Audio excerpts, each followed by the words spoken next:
je op? Ja, op kleur of er genoeg plaatjes in staan ook.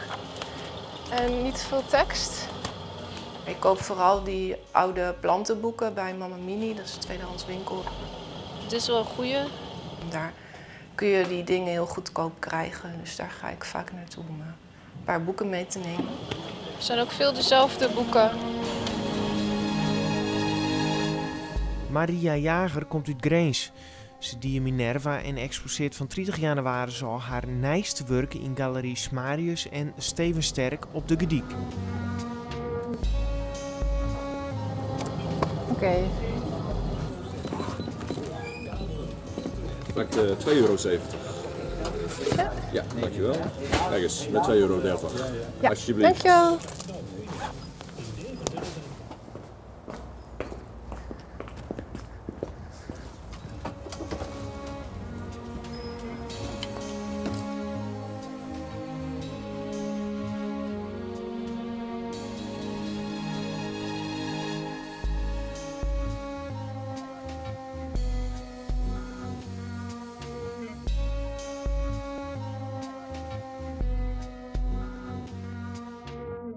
Here comes the sunshine and burns away clouds like they never were. My own private Maria heeft al jaren een fascinatie voor androgynie. Nou, naar mijn idee is het een beetje de onduidelijkheid over iemands seksen. En of iemand jongen of meisje is, dat is niet helemaal duidelijk. Dus een beetje een onduidelijke grens daartussen. Dus ja, het is denk ik heel anders dan travestie, dat iemand zich echt gaat verkleden als de andere seksen. Dat is het niet, maar het is gewoon een beetje die onduidelijke grens. Ja, wat ik dus ook al had gezegd, dat ik als kind wel eens zo werd aangezien. Ik denk dat het daar een beetje zo getriggerd is. Dat je voor jongen wordt aangezien, maar dat helemaal niet bent. En je bent er helemaal niet mee bezig, maar toch word je daarmee geconfronteerd.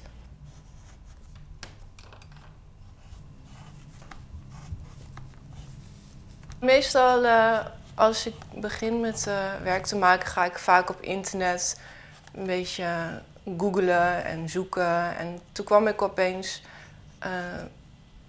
ja, bij die bodybuilders terecht. En van die mannen weet je dat wel, maar van vrouwen dan is dat toch weer even anders of zo. Dus ja, toen ben ik gewoon heel veel van die foto's gaan verzamelen.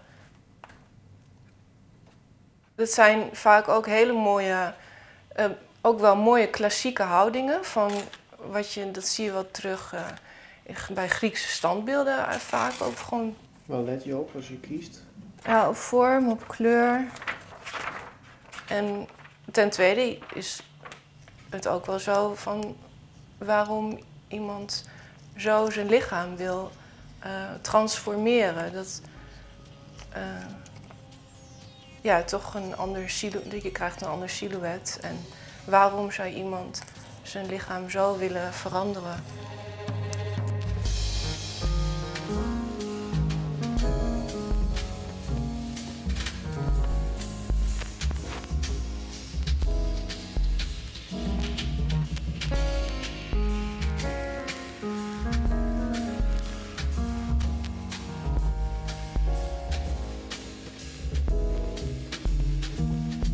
Heb je wel eens een bodybuildster ontmoet? Nee. Nou, Nee. goed nieuws. Hoe het najaar, want in Ljouwert wen het Maaike Schrader. Ze wint prijs na prijs en is zo'n kwart zelfs Miss Figure Holland 2010. Een fanatieke bodybuildster dus. Maar waarom doet ze dit en waar leidt haar grens? Hoe bepaal je je grens? Eén, ik wil er vrouwelijk uit blijven zien. Ja. Ik heb totaal geen ambities Nee. om mannelijk uit te Nee. zien. Daar waar het onnatuurlijk gaat worden, Ja. daar stopt het. Bij jou is het allemaal heel mooi in verhouding. En En maar bij die anderen die dan hormonen gebruiken, dat is ze dat... ze worden natuurlijk een beetje androgeen. Hè? Ze krijgen natuurlijk sterke baardgroei. ja, je haren ja. worden donkerder. Ja. En sommige vrouwen hebben Ja. echt zeg maar ook de kaken Ja. die gaan Ja. groeien. Ja.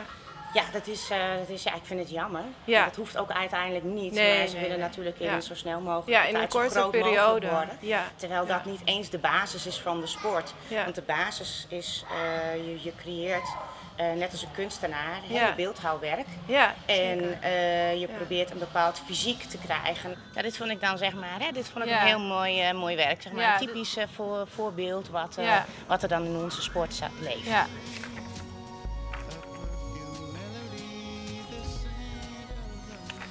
Wat ik dan wel interessant vond, van, als ik dan zo'n tekening had gemaakt, dat iemand dan echt dacht van, oh, dat is een man, maar dat was gewoon niet zo. Dat zijn gewoon vrouwen.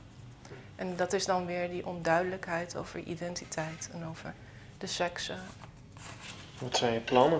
Gewoon lekker bezig zijn in mijn atelier en zoveel mogelijk exposeren. Hopelijk heel veel prijzen winnen, zodat ik een beetje geld heb. Maar ja, dat